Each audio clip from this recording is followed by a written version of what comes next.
Hello friends, मेरा नाम है रश्मि और स्वागत है आपका मेरे इस चैनल पर जिसका नाम है टीचिंग लर्निंग, जहां हम बात करते हैं टीचिंग से रिलेटेड चीजों के बारे में और लर्न करते हैं बहुत कुछ।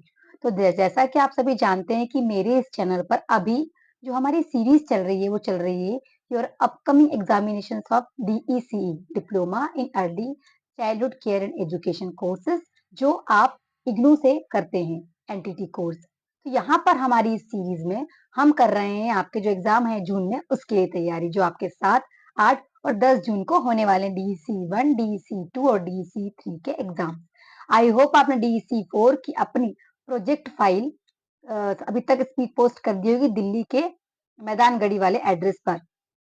नहीं की है अभी तक तो प्लीज जल्दी से जल्दी कर दीजिए, ताकि टाइम से आपकी जो फाइल है वो पहुंच जाए और आपके जो मार्क्स है आपको अच्छे से फिल हो जाए, ताकि आपके रिजल्ट में कोई गड़बड़ी ना हो।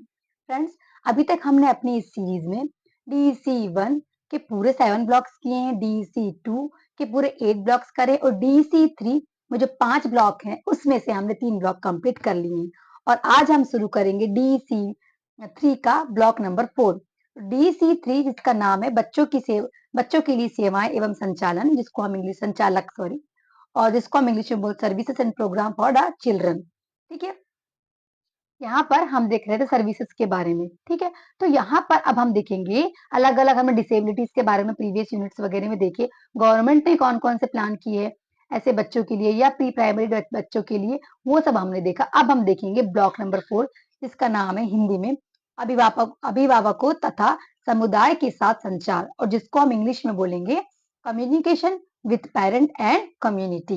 तो यहाँ पे हम कम्युनिकेशन के बारे में देखेंगे। इस ब्लॉक में यूनिट नंबर हम 12 से पढ़ेंगे। यूनिट नंबर 11 से हमने 11 तक हमने अपनी ब्लॉक नंबर 3 में पढ़ा है।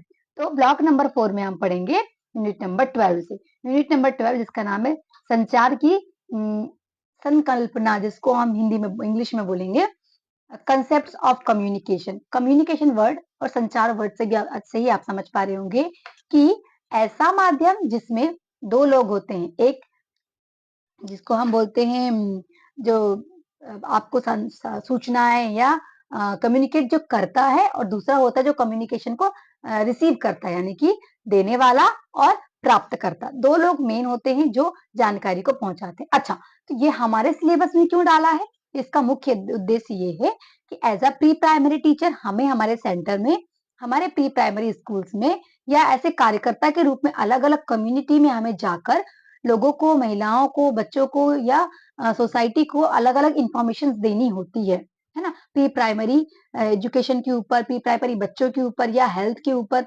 तो हमारा कम्युनिकेशन माध्यम या संचार का माध्यम कैसा होना चाहिए, किन किन बातों का हमें ध्यान रखना होता है, तो ये सारी बातें हम इस यूनिट में देखेंगे।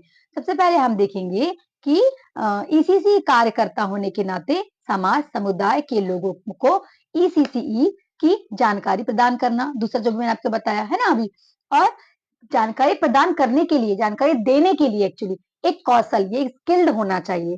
कोई भी व्यक्ति जाके जानकारी दे सकता है क्या? मोहल्ले पड़ोस या समाज में इतने सारे लोग, 140 से ज्यादा 140 करोड़ से ज्यादा जनसंख्या हमारे देश की, क्या हर व्यक्ति जाके कम्युनिकेट कर सकता है क्या? नहीं, इसके लिए स्किल्ड होना जरूरी है, कुछ चीजें आनी चाहिए। तो वो क्या, वो हम यहाँ पर देखेंगे, है ना। जो सामान्य नहीं है, सामान्य तरीके से हम कम्युनिकेट करेंगे तो इफेक्टिव नहीं होगा। आप और हम बात करते, कम्युनिकेट तो सभी करते हैं, पर कम्युनिटी में जाके, है ना, ईसीसी केंद्रों में जाके हमें कैसे कम्युनिकेट करना है, वो सब हम यहाँ पर सीखेंगे। इफेक्टिव संचार के से क्या अभिप्राय है, हम ये देखेंगे। यहाँ पर हम जान पाएंगे कि इफेक्टिव संचार क्या होता है या इफेक्टिव कम्युनिकेशन क्या होता है। इफेक्टिव कम्युनिकेशन के लिए कौन कौन से स्किल्ड होते हैं, कौन कौन से स्किल होते हैं, कौशल कौन कौन से होते हैं, ये भी हम जान पाएंगे। और हमें बेहतर ढंग से कार्य करने के लिए सहायता मिलेगी, हेल्पफुल होगा। आगे हमें इसी फील्ड में काम करना है तो हम कैसे कम्युनिकेट करें, वो हमें यहाँ पर हेल्प मिलेगी। तो मेन मेन पॉइंट हम फटाफट देख लेते हैं, जो आपको समराइज्ड फॉर्म में मैं इस यूनिट में क्या दिया है समझाती हूँ। इसी दौरान आपसे रिक्वेस्ट है कि अगर आपने अभी तक मेरा चैनल लाइक नहीं किया है, शेयर नहीं किया, सब्सक्राइब नहीं किया, तो dear friends, dear student, please जाइए सबसे पहले सब्सक्राइब करिए। आपका सब्सक्राइब ही मेरे लिए थैंक यू होगा।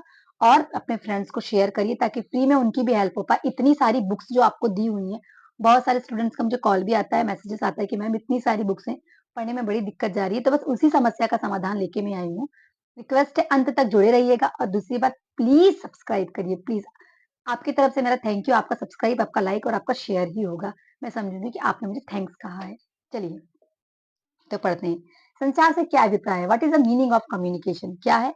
किसी व्यक्ति जो आपकी बुक में जो दिया हुआ है ना डेफिनिशन में उसको वर्ड टू वर्ड आपको बताती हूँ, ध्यान से सुनिएगा, है ना? देखिए, आपको लगता है कि मैम सिर्फ थ्योरेटिकल पढ़ा रही है, देखिए जहाँ ज़रूरत पड़ रही है वहाँ मैं चीज़ें आपको दिखा रही हूँ। जहाँ ज़रूरत नहीं है थ्योरेटिकल सब्जेक्ट से आप सुन के भी इसको ध्यान में रख सकते हो। जो चीज़ें लिखना है, कैसे क्वेश्चन आंसर्स करना है, टॉपिक्स को कैसे रिप्रेजेंट करना है, वो हम विजुअली फॉर्म में आपको दिखा के करवाऊँगी। तो आप लगे रहिएगा, जुड़े रहिएगा मेरे चैनल पर। तो देखिए, किसी व्यक्ति अथवा किसी समूह के साथ विचार, जानकारी, मूल्यों, अभिव्यक्तियों या निर्देशों के आदान प्रदान की प्रक्रिया संचार कहलाती है। इस प्रक्रिया का उद्देश्य व्यक्ति या समूह को जानकारी, अभिव्यक्ति या व्यवहार में क्रमिक परिवर्तन लाने के लिए किया जाता है। संचार की प्रक्रिया में जानकारी देना और जानकारी प्राप्त करना दोनों ही शामिल होते हैं। ठीक है, संचार में दो चीजें होती हैं, एक होती है मौखिक और एक होती है अमौखिक।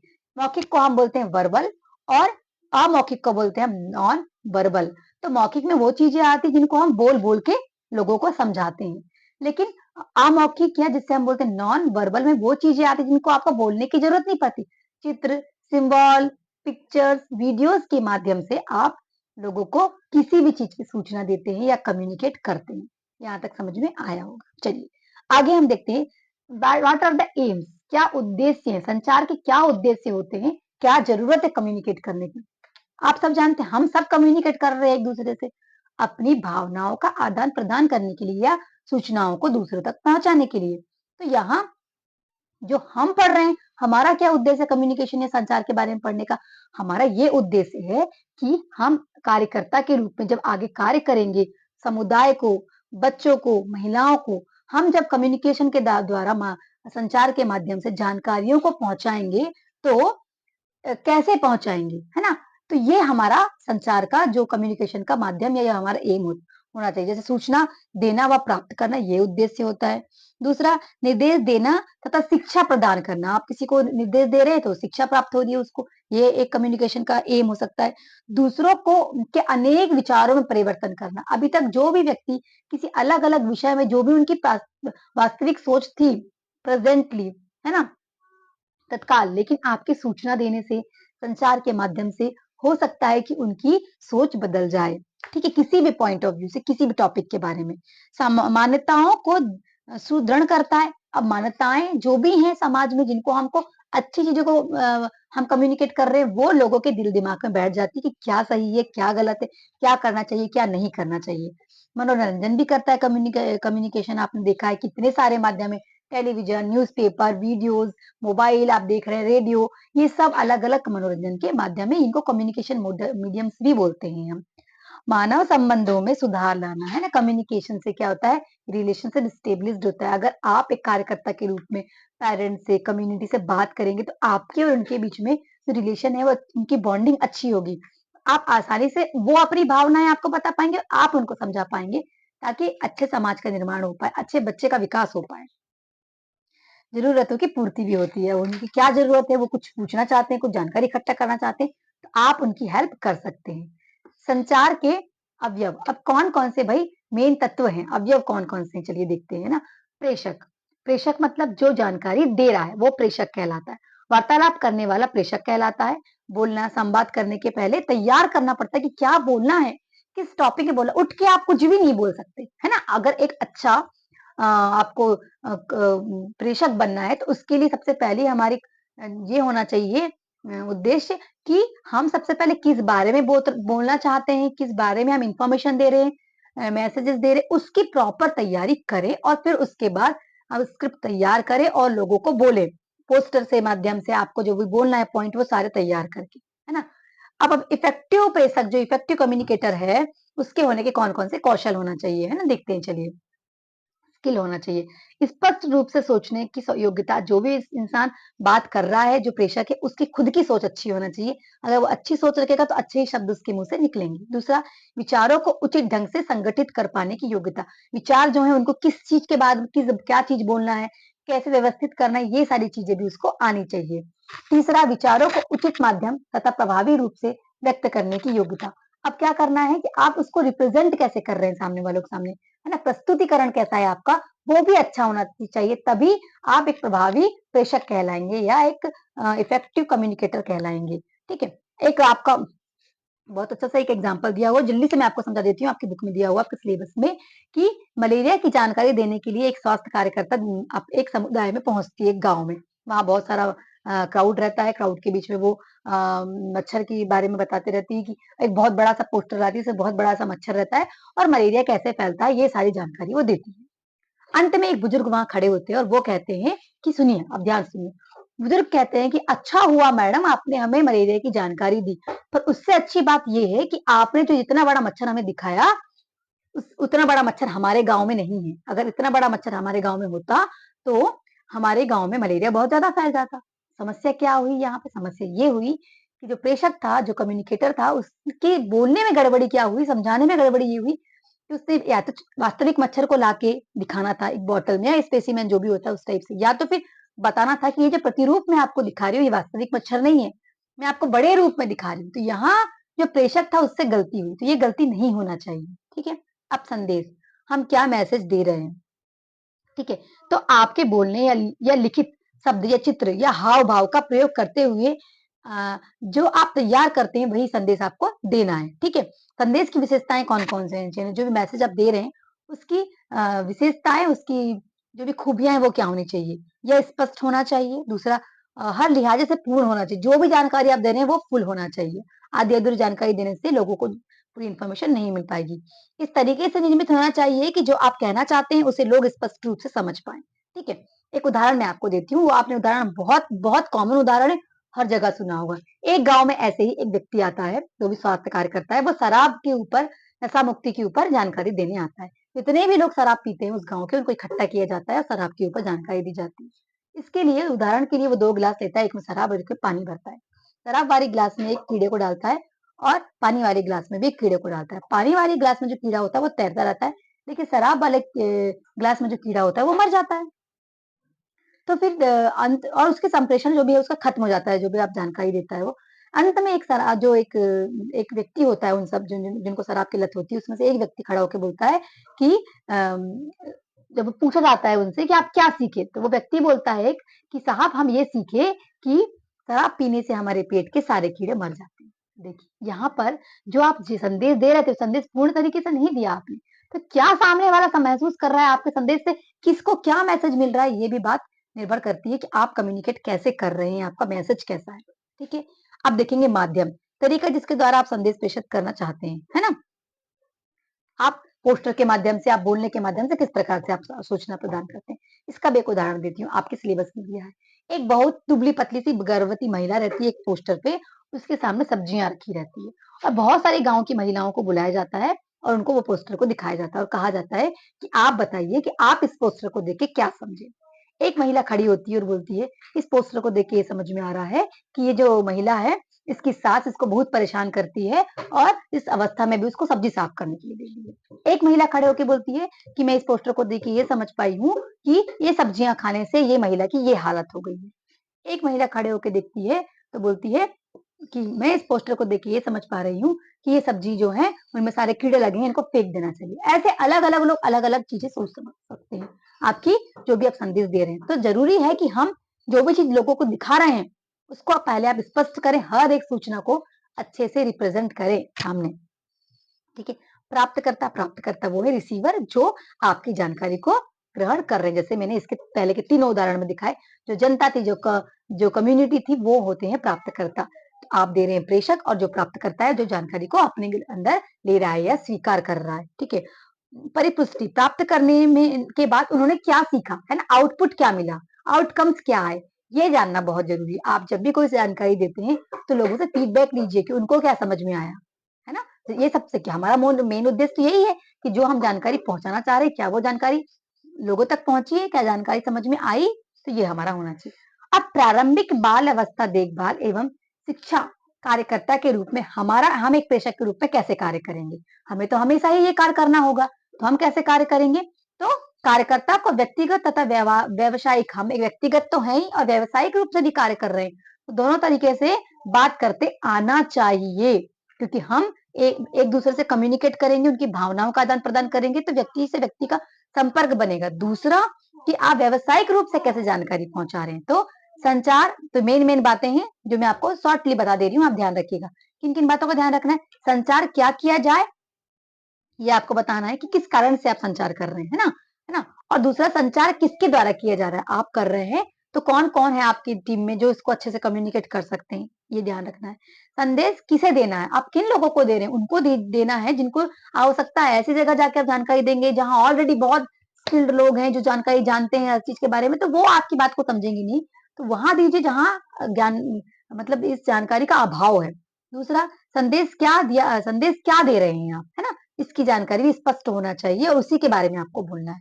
कहाँ दिया जाए, कब दिया जाए और कैसे दिया जाए, इन 8 से 7 बातों का हमको ध्यान रखना होता है। इसके बाद प्रभावी संचार में अवरोध, अब कौन कौन सी चीजें हैं जो डिस्टरबेंस या फिर रुकावट बनती हैं एक इफेक्टिव कम्युनिकेशन में। तो सबसे पहला है कि बाहरी रूप, कोई व्यक्ति जो कम्युनिकेट कर रहा है उसका बाहरी रूप कैसा है, अगर वो दिखने में एक बहुत बहुत मैटर करता है कि सामने वाला बोल रहा कैसा है ना।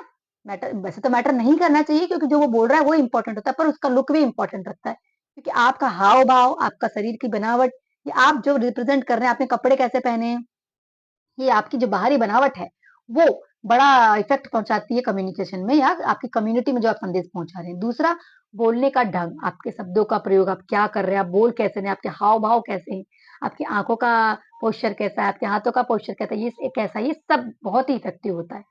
इसके बाद भाषा, आप कौन सी लैंग्वेज यूज कर रहे हैं, आप जा रहे हैं गांव में और इंग्लिश बोल रहे हैं, आप जा रहे हैं मध्य प्रदेश में और आप कन्नड़ बोल रहे हैं, तो ये बड़ा इंपॉर्टेंट है कि आप जिस क्षेत्र में जा रहे हैं वहां का क्षेत्रीय भाषा आपको आना चाहिए, और अगर आप क्षेत्रीय भाषा में उनसे कम्युनिकेट करते हैं तो वो ज्यादा आपसे कनेक्ट हो पाएंगे, इन्फॉर्मेशन को ज्यादा अच्छे से ग्रैप्स भी कर पाएंगे। ठीक है, संदेश जो भी आप मैसेज दे रहे हैं बड़ा ही अच्छा सुस्पष्ट होना चाहिए और आपको उसी के बारे में बात करना है। दूसरा, मीडियम, जो मैंने आपको बताया कि आपको ऐसा माध्यम यूज करना है जो आपकी जनता या जिस कम्युनिटी में आप जा रहे हैं बात करने, वो स्पष्ट तरीके से समझ पाए। प्राप्तकर्ता की समस्याएं क्या क्या होती जो जिसको आप संदेश दे रहे हैं। सोच में अंतर, देखिए 1000 लोग होंगे आपकी कम्युनिटी में जहां आप सूचना दे रहे हैं, हर किसी की सोच अलग अलग होगी, तो आपको पेशेंसफुली हर किसी की समस्या का समाधान करना है। कोशिश करिए कि आप ऐसे संदेश दीजिए कि सबकी समस्याओं का समाधान हो पाए। ऐसा जनरली हो नहीं पाता क्योंकि सोच सबकी अलग अलग होती, पर कोशिश करिए। दूसरा, प्राप्तकर्ता के प्रेरणा की कमी, है ना, प्राप्तकर्ता में कभी कभी प्रेरणा की बहुत कमी होती है, उन लोग इंस्पायर ही नहीं हो पाते, तो ऐसे आपके एग्जाम्पल्स, ऐसा आपका कम्युनिकेशन होना चाहिए कि वो बहुत प्रेरणाफुल हो, उनके लिए बहुत इफेक्टिव हो, वो चीजों को सुने, उनका उद्देश्य समझ में आए, हर एक चीज जो आप समझा रहे हैं उसका इन फ्यूचर क्या फायदा, वो सब आप समझाइए, ताकि वो उनको प्रेरणा मिले, है ना, ताकि वो समझ पाए इन सब चीजों को, वो आपसे प्रेरणा लेके चीजों को कम्युनिकेट और भी जगह कर पाए। दूसरा, संगठनात्मक कारक, कभी कभी क्या होता है कि ना कम्युनिटी में कुछ ऐसे लोग भी होते हैं जो बहुत डिस्टर्ब करते हैं, कम्युनिटी को डिमोटिवेट करते हैं या डाइवर्ट करते हैं, तो ऐसे लोगों से बचिए और ऐसे लोगों से अच्छे से कम्युनिकेट करके उनको समझाइए कि क्या जरूरी है हमारे समाज के लिए और क्या जरूरी नहीं है। प्रभावी प्रेषक बनने हेतु कुछ सुझाव, है ना, कौन कौन सी बातों का आपको ध्यान रखना है कि मैंने आपको स्टार्टिंग में बताई कि आपका हाव भाव, आपको बोलना कैसे है, आपकी लैंग्वेज कैसी होनी चाहिए, आप बहुत अच्छे से कनेक्ट होइए जो टीचर हैं आप बच्चों से या उनके पेरेंट्स से या कम्युनिटी के और भी लोगों से, ताकि वो आपसे भावनात्मक रूप से जुड़ पाए, व्यावसायिक रूप से जुड़ पाए, जानकारी को समझें, क्योंकि जानकारी जो हम देने वाले हैं तभी प्रभावी हो पाएगी और लोगों तक पहुंच पाएगी। तो इन कुछ बातों का हमको ध्यान देना पड़ता है। तो ये हमारी यूनिट थी, इसमें हमने कंसेप्ट ऑफ कम्युनिकेशन देखा, कम्युनिकेशन से रिलेटेड ही हमारे पूरे ब्लॉक में दिया हुआ है यूनिट नंबर 13, जिसका नाम है संचार के कुछ तरीके, जिसको हम इंग्लिश में बोलेंगे सम मेथड्स ऑफ कम्युनिकेशन। तो देखिए हमने पिछले चैप्टर में देखा, पिछले यूनिट में हमने देखा कि कम्युनिकेशन क्या होता है और कम्युनिकेशन से रिलेटेड हमने बहुत सारी चीजें वहां पर देखी। अभी हम देखेंगे मेथड्स कौन कौन सी। वैसे तो आप कम्युनिकेशन के बारे में पहले से भी बहुत कुछ पढ़ा होगा, आपने 12th तक आप पढ़ चुके हैं, तो कम्युनिकेशन क्या है, संचार क्या होता है, बहुत कुछ आपने पढ़ा होगा। पर यहाँ हम फिर से पढ़ेंगे कि हम एक कार्यकर्ता के रूप में कम्युनिकेशन हमारे लिए कितना इंपॉर्टेंट है, ये हम देखेंगे, या जिसे हम संचार बोलते हैं वो किस प्रकार उपयोगी है। चलिए हम देखते हैं। टाइप्स ऑफ मैसेजेस इसको बोलते हैं हम, संदेश के प्रकार, है ना। देखिए 2 टाइप के होते हैं, मेन होता है इंफॉर्मेशन ओरिएंटेड मैसेजेस और दूसरा होता है एक्शन बिहेवियर ओरिएंटेड मैसेजेस, मतलब सूचना मूलक संदेश, और दूसरा होता है क्रिया व्यवहार सूचक संदेश या व्यवहार मूलक संदेश। इसका क्या तात्पर्य है मैडम? चलिए बताती हूँ मैं आपको। जिसमें मैं बोल रही हूँ सूचना मूलक संदेश, इसका मतलब है कि आप ऐसी इंफॉर्मेशन दे रहे हैं, कम्युनिकेशन का ऐसा माध्यम जहां सिर्फ आप इंफॉर्मेशन दे रहे हैं, ठीक है। आप कोई एक्शन की उम्मीद नहीं कर रहे, जैसे कि आपने बता दिया कि हमारे देश में छोटे बच्चों का मृत्यु दर इतना इतना है, या हमारे देश में जो बालिकाएं हैं, लड़कियां हैं, उनका शिक्षा दर इतना इतना है। तो ये आपने सूचना दे दी, आपने बदले में जो प्राप्त करता है उससे कोई उम्मीद नहीं करी, है ना, लेकिन या कोई एक्शन की उम्मीद नहीं करी। लेकिन एक्शन बिहेवियर ओरिएंटेड यानी जिसको हम बोलेंगे क्रिया व्यवहार सूचक या मूलक जो संदेश होते, उसमें आपने कोई जानकारी दी और आप उससे उम्मीद कर रहे हैं किसकी, कि उनमें कोई व्यवहार में परिवर्तन आए। जैसे आपने आयरन की टेबलेट्स के बारे में बता दिया कि आयरन टेबलेट लेना क्यों जरूरी है उसमें प्रेगनेंसी के टाइम, कैल्शियम लेना क्यों जरूरी है, छोटे बच्चों का ध्यान कैसे रखना चाहिए, तो आप उनको उनसे व्यवहार में परिवर्तन की उम्मीद कर रहे हैं, ठीक है। तो इस प्रकार से 2 टाइप के जो है वो होते हैं संदेश के प्रकार। तो चलिए हम देखते हैं और क्या क्या चीजें होती हैं इसमें। तो देखिए सूचना मूलक संदेश जो होते हैं वो होते हैं, जैसा मैंने आपको बताया है ना, जानकारी इकट्ठा करके आप जानकारी की सूचना प्रदान कर रहे हैं व्यवहार में। अब हम देखेंगे कि संचार की विधियां कौन कौन सी हैं, जिनको हम बोलेंगे कि मेथड्स, ठीक है, मेथड्स कौन कौन सी हैं। चलिए देखते हैं मेथड्स कौन कौन सी है। तो सब देखिए 6 मेथड है, जैसे हम सब जानते हैं कि कम्युनिकेशन के बहुत सारे माध्यम है, जिसको हम बोलेंगे कि विधियां कितनी है, तो 5 से 6 विधियां जो इंपॉर्टेंट हमको इस यूनिट में पढ़ना है। जैसे कि आप देखेंगे व्याख्यान विधि जिसको हम लेक्चर मेथड बोलते हैं, फिर हम देखेंगे सामूहिक विचार विमर्श जिसको हम ग्रुप डिस्कशन बोलते हैं, फिर हम देखेंगे प्रदर्शन एवं अभ्यास जिसको हम बोलते हैं डेमोन्स्ट्रेशन एंड प्रैक्टिसेस मेथड, फिर हम देखेंगे भूमिका अभिनय या जिसको हम बोलते हैं अभिनय करना, मतलब एक्टिंग करना, है ना, एक्शन करना, प्ले करना, ठीक है। फिर केस स्टडी जिसमें हम किसी चीज के बारे में केस स्टडी करते हैं, और कहानी सुनाना जिसको हम बोलते हैं स्टोरी टेलिंग, जो हमने प्रीवियस यूनिट्स में पढ़ा है। लेकिन एज अ कार्यकर्ता, as a pre primary teacher, हमारे इन सब जो विधियां हैं, मेथड्स हैं, इसके थ्रू हम क्या सीखेंगे, हम कैसे काम करेंगे, चलिए वो देखते हैं। सबसे पहले हम देखेंगे व्याख्यान विधि जिसे लेक्चर मेथड बोलते हैं। इसमें सिर्फ वो व्यक्ति जो लेक्चर दे रहा है उसका ही मेन काम होता है ना। संचार मुख्य रूप से एक तरफा ही होता है, एक तरफा ही सूचना हम देते हैं। दूसरा सूचना मूलक भी बोलते हैं इसको। फिर व्याख्यान आयोजित करना, विषय वस्तु को तैयार करना, जो सूचना दे रहा है विषय वस्तु को तैयार करता है, योजना बनाता है कैसे मुझे व्याख्यान करना है, इन सब चीजों की योजना बनाकर फिर व्याख्यान करता है। व्याख्यान विधि में कुछ कमियां भी होती हैं। क्या कमियां? कि एक ही तरफा हो रहा है ये, ठीक है, एक ही व्यक्ति सारी चीजें बोल रहा है, सामने वाले से कुछ उम्मीद ही नहीं कर रहा। आप बोल रहे हो बोल रहे हो बोल रहे हो, सामने वाला सुन रहा है, जैसे अभी हमारे बीच में हो रहा है। क्योंकि ये ऑनलाइन मेथड है, मैं क्योंकि आपको पूरे वीडियोस भेज रही हूँ यूट्यूब के माध्यम से। जब हम लाइव क्लास लेते हैं तब क्या दोनों तरफ से प्रेजेंटेशन होता है, लेकिन जो वीडियोस मैं अभी डाल रही हूँ ये एक व्याख्यान मेथड है ना। कुछ विषय में ये कारगर साबित होता है, जैसे थ्योरेटिकल हम पढ़ा रहे हैं, आप लोग को मैं सूचना दे रही हूँ और आप सूचना ग्रहण कर रहे हैं, ठीक है। व्याख्यान विधि सुधारने के लिए हमें क्या क्या करना चाहिए? बीच बीच में क्वेश्चन करिए ताकि सामने वाला उसका उत्तर दे। सोचने के लिए उनको प्रेरित करिए, उनको बोलने के लिए प्रेरित करिए, उनसे बार बार बातें करिए। दूसरा, सभी की समस्याओं का हल ढूंढिए। आप जितने भी लोग प्रश्न कर रहे हैं, प्रश्न एक तो करने के लिए प्रेरित करिए और सभी के प्रश्नों के उत्तर दीजिए।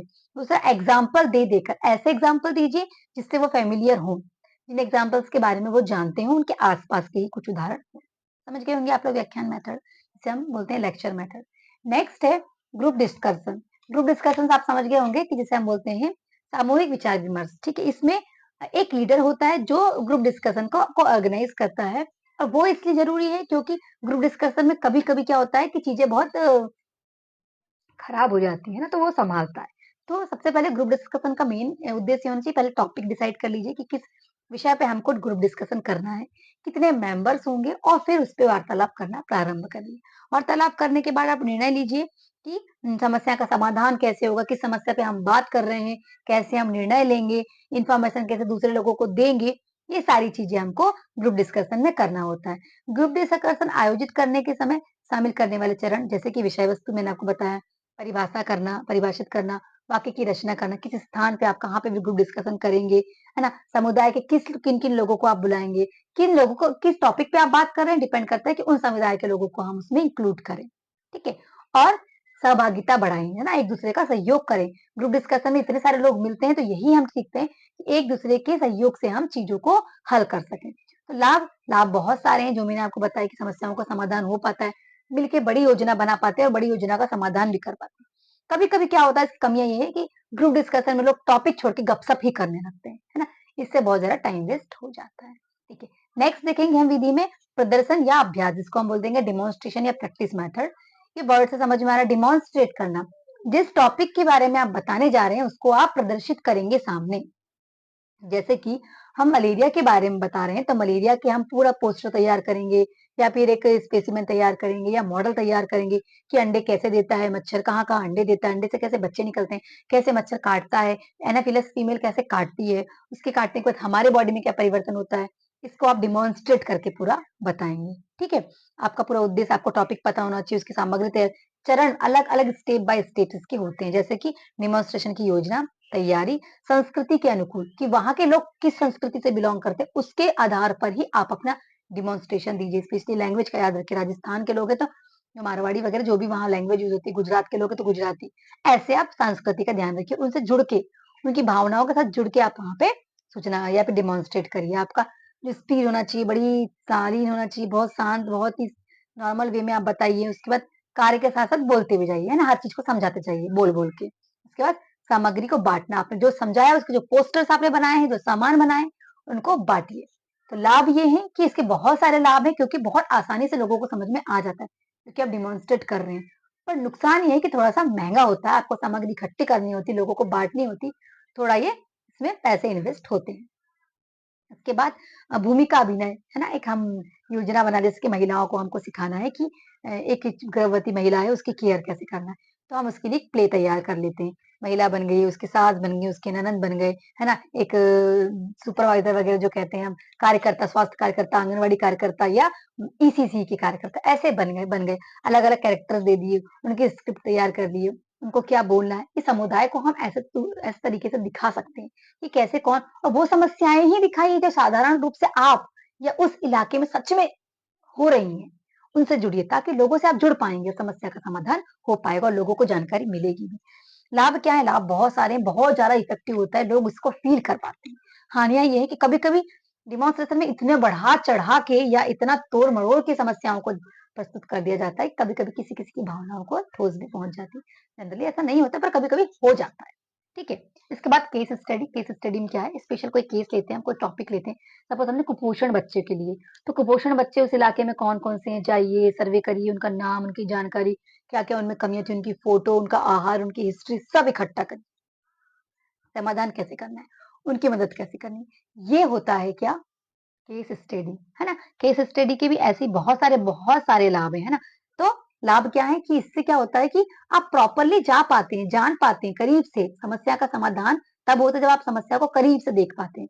केस स्टडी के बाद हम देख पाते हैं किन-किन चरणों पे हमको ध्यान देना है, कौन-कौन सी कमियाँ हैं, किन-किन पे विशेष ध्यान देना है, या सरकार को कौन-कौन सी जगह पे काम करना चाहिए या हमें कौन-सा करना चाहिए। हम लोगों को जागरूक करते हैं, ठीक है? आप बढ़िया एक रिपोर्ट आपकी तैयार होती है, वो रिपोर्ट आप चाहे तो गवर्नमेंट को दिखा भी सकते हैं। उसमें उस कार्य को करने के लिए और पहल या सरकार भी और योगदान देती है। नुकसान क्या होता है कि यही है कि आपको थोड़ी मेहनत लगती है, टाइम टेकिंग है ये, बड़ा बड़ा ही पेशेंस रखना पड़ता है और आपको एक-एक व्यक्ति से मिलना है या कुछ एक ही व्यक्ति का आप केस स्टडी कर रहे हैं तो आपको बहुत दिन लगते हैं क्योंकि बहुत चरण होते हैं इसमें, है ना? स्टेप बाय स्टेप करना होता है। तो ये एक कारण हो सकता है। दूसरा, फिर हम पढ़ेंगे कहानी सुनाना। तो हमने प्रीवियस यूनिट्स में पढ़ा है डीसी 1 में कि कहानी सुनाना सबसे इफेक्टिव होता है। कहानी आप भी सुनाइए, उन्हीं मुद्दों पे सुनाइए जिन पे हम लोगों को जानकारी देना चाहते हैं। साथ में उनसे भी कहानी के माध्यम से पूछिए कि वो क्या इस टॉपिक के बारे में कुछ जानते हैं। सपोज़ हम पढ़ा रहे हैं किसी दृष्टिहीन बच्चे के बारे में, है ना कहानी। तो वो किसी दृष्टिहीन बच्चे के बारे में जानते हैं कि किसी दृष्टिहीन व्यक्ति के बारे में जानते हैं कि उसकी कोई स्टडी है, कोई फिजिकली डिसेबल्ड के बारे में जानते हैं, जैसे सुधा चंद्रन के बारे में मैंने बताया, ऐसे ही रामानुज के बारे में ऐसी जानकारियाँ, कहानियाँ हम बता-बता के लोगों को जागरूक कर सकते हैं। तो ये भी एक बहुत बड़ा इफेक्टिव मेथड है या विधि है जिसके द्वारा हम कम्युनिकेशन मेथड को बहुत इफेक्टिव बना सकते हैं।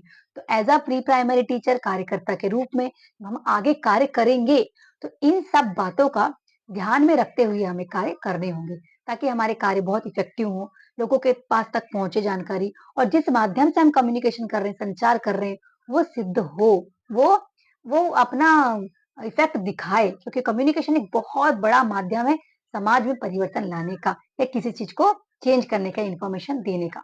तो ये हमारी यूनिट नंबर 13 थी। आई होप आपको समझ में आया। यूनिट नंबर 14 जिसका नाम है संचार की कुछ कार्यनीतियां, या बोलेंगे हम स्ट्रेटेजीज ऑफ द कम्युनिकेशन। तो कम्युनिकेशन के क्या स्ट्रेटेजीज होना चाहिए, हम कैसे कैसे स्ट्रेटेजी बनाएंगे जब आप किसी समुदाय के साथ कम्युनिकेट करेंगे। तो चलिए देखते हैं। समुदाय संपर्क, मैं ज्यादातर चीजें हिंदी में बोलूंगी क्योंकि इंग्लिश मीडियम वालों को भी समझ में आ जाए, बाकी जो टर्म्स जहां जहां जो भी लगता है इंग्लिश में यूज करना है तो मैं इंग्लिश में यूज करूंगी। चलिए देखते हैं। समुदाय संपर्क स्थापित करने के तरीके तथा उन्हें विभिन्न कार्यों में कैसे सम्मिलित करना है, ये सब हमें पढ़ना होगा, और उन्हें उसके लिए प्रोत्साहित करना है। तो इसके लिए हम यहाँ पर स्ट्रेटेजीज बनाएंगे। फिर देखेंगे कि ये सारी स्ट्रेटेजीज होना चाहिए। समुदाय के लोगों में कौन कौन आएगा, समुदाय में अलग अलग ग्रुप के लोग आ सकते हैं, महिलाएं, पुरुष, बुजुर्ग लोग, युवती, लड़कियां, लड़के, छोटे बच्चे, ये सब आएंगे समुदाय में। तो इनके लिए हमें अलग अलग स्ट्रेटेजीज बनानी होगी कि हम किस प्रकार से इनसे कम्युनिकेट करें, और हम कार्यकर्ता के रूप में क्या क्या काम करेंगे वो हम देखते हैं। ठीक है, तो देखिए, लोगों को अपनी सहायता स्वयं करने योग्य बनाना है। हमारा क्या काम है, हम तो खुद जा जाके किसी की मदद नहीं कर सकते, कि हम खुद तो किसी को आयरन की गोली नहीं खिला सकते, खुद उनके घर की सफाई नहीं कर सकते। तो हम उनको कैसे प्रोत्साहित करें, क्या क्या बातें उनसे कहें जिससे कि वो क्या करें, खुद सेल्फ डिपेंडेंट बने। तो क्या करना है इसके लिए, जीवन में सुधार के तरीके अपनाने के लिए उनको सिखाएं कि कैसे वो अपना सकते हैं चीजें। फिर हम देखेंगे कि अपनी सहायता स्वयं करने के योग्य बनाने हेतु हम क्या क्या कार्य कर सकते हैं। पहला, अच्छा संबंध स्थापित करना है। क्या करना होगा, तो हमें सबसे पहले हम अपना और उनका रिलेशन इतना अच्छा स्टेब्लिश करें कि वो अपनी फीलिंग्स, अपनी समस्याएं, कोई प्रॉब्लम्स हो आपसे शेयर कर सके। आप जमीनी स्तर पर उनकी भावनाओं को समझिए। जरूरी नहीं है कि एक सी कम्युनिटी या एक से प्रकार के लोग आपको कम्युनिटी में मिले। कोई बहुत गरीब, कोई बहुत अमीर, कोई आपको मध्यम वर्ग का, कोई अलग जाति धर्म का मिल सकता है। तो उनके साथ जुड़ने के लिए, संबंध स्थापित करने के लिए हमको उनके तरीके से उनके से बात करनी होगी। ठीक है, तब आप उनसे संबंध स्थापित कर लेंगे, या उनसे रिलेशन इतना स्टेब्लिश होगा, तभी वो आपसे अपनी प्रॉब्लम शेयर कर पाएंगे। इसके बाद स्पष्ट रूप से संचार करना। आप जो भी कम्युनिकेशन के तरीके यूज कर रहे हैं वो क्लियर हो, है ना। मान लीजिए हम पढ़ा रहे हैं कि बता रहे हैं कम्युनिटी को कि वैक्सीनेशन कैसे करना है, वैक्सीनेशन में कौन कौन से वैक्सीनेशन हमें कब कब बच्चों को देना है। तो आप पूरा फ्लो चार्ट तैयार करिए, हर एक वैक्सीनेशन में क्या क्या दी जाती है वो बताइए, और हर एक वैक्सीनेशन से कौन कौन सी बीमारियों से लड़ने की शक्ति मिलती है वो सब महिलाओं को, पुरुषों को, सबको समझाइए। क्यों, क्योंकि महिला अकेले घर में कुछ नहीं कर सकती। वो जिस कम्युनिटी में रह रही है, उसके पति, उसकी सास, उसके ससुर, उसके परिवार के सदस्य के लोग क्या सोचते हैं इस सब चीजों के बारे में, स्वास्थ्य के बारे में, जानकारियां सब तक पहुंचाना जरूरी है। ठीक है, सहभागिता के लिए प्रोत्साहित करना होगा, आपके सहयोग के लिए वो साथ में आए, ताकि मिल के अलग अलग समस्याओं के समाधान हो सके। इसके लिए हमें क्या करना पड़ेगा, उनको प्रोत्साहित करना होगा कि आइए आप सहयोग करिए, आपके इस सहयोग से कौन कौन सी चीजें अच्छी हो सकती हैं, हम अपनी कम्युनिटी में व्यवस्थाएं कैसे सुधार सकते हैं। तो ये सारी चीजें आप कर सकते हैं। पूर्वाग्रह, या फिर जिसे हम बोलते हैं पक्षपात से दूर रहना है। कैसे, अब देखिए पूर्वाग्रह मतलब क्या, कुछ परंपराएं ऐसी होती हैं जो पीढ़ी दर पीढ़ी चलती हुई आती हैं। जैसे कि बहू घर से बाहर कैसे निकलेगी, हमारे जमाने में तो कोई डॉक्टर नहीं होती थी, हमारा तो डिलीवरी सारी घरों पे ही होती थी। ऐसे पुराने सोच होते थे महिलाओं के, और पुरुषों के भी ऐसे पुरानी सोच थी। लेकिन आज ऐसा समय नहीं है। उस समय मृत्यु दर बहुत ज्यादा था बच्चों का। आज मेडिकल फैसिलिटीज इतनी है कि महिलाओं को, वो महिलाएं जो गर्भवती हैं, वो घर से बाहर निकले। पहले की सोच अच्छी थी कि गर्भावस्था में घर से बाहर नहीं निकलना, अरे किसी की परछाई पड़ जाएगी, किसी का जादू टोना हो जाएगा। ये सब चीजों से हमको आगे बढ़ना है, और लोगों को समझाना है कि अंधविश्वास से बचें और कैसे उपचार की ओर बढ़ें, अपने स्वास्थ्य का कैसे ध्यान दें। दूसरी ओर पक्षपात, बेटा हो रहा है या किसी बेटे ने जन्म लिया है तो उसका अच्छे से ध्यान कर रख रहे हैं, किसी बेटी ने जन्म लिया है तो उसका ध्यान नहीं दे रहे हैं। इसके कारण बेटियों को या लड़कियों को बहुत सारी समस्याओं का सामना करना पड़ता है। बहुत सारी कुरीतियां या पक्षपात आज भी हमारे समाज में है। तो उन सबको समझाते हुए और उनके पीछे क्या उद्देश्य थे पहले, वो सब बातों को समझाते हुए हमें समाज में कम्युनिटी के लोगों को अपने जो स्ट्रेटेजीज़ है वो बनानी होगी। ठीक है? प्रत्येक व्यक्ति के साथ व्यक्तिगत रूप से हमें काम करना होगा। अब इसको आप कैसे समझेंगे? जैसे देखिए, आप अगर महिला से बात कर रहे हैं, तो आप उस महिला के साथ महिला के रूप में मतलब महिलाओं के पर्सपेक्टिव से बात करिए। महिला के कुछ मानदंडों के तरीकों से बात करिए, तो महिला आपसे समझेगी। ज़्यादातर कार्यकर्ता महिलाएँ होती हैं, तो महिलाओं को साथ समझाने में दिक्कत नहीं जाती।